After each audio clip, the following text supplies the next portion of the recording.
বন্ধুরা, আজকে আমরা করছি সজনে ফুলের ভর্তা। তো ওটা করার জন্য আমরা কিন্তু নিয়ে নিব এইভাবে সজনে ফুলগুলো।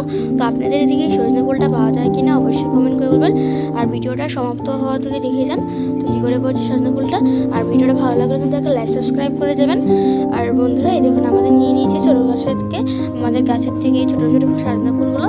তো এই সজনে ফুলগুলো দিয়ে আমরা রেসিপিটা করবো। তো এখানে আমরা পরিমাণ মতন কড়াই দিয়ে দিয়েছি জল। তো ফুটানো জলটার মধ্যে দিব নুন, হলুদ, শুকনো লঙ্কার গুঁড়ো, টমেটো, তারপরে যে সজনে ফুলগুলো ছিল ওইগুলোকে আমরা দিয়ে কাঁচা লঙ্কা কুচিয়ে দিয়ে আমরা এখানে কয়েক মিনিট বল হওয়ার জন্য আমরা কিন্তু এটা রেখে দিব।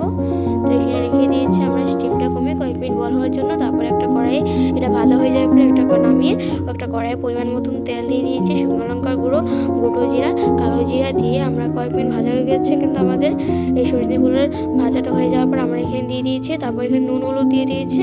নুন হলুদ দেওয়ার পরে কিন্তু এটা আমার রেডি হয়ে গেছে। আপনারা ট্রাই করবেন। তো বন্ধুরা, পরবর্তী চ্যানেলে টাটা।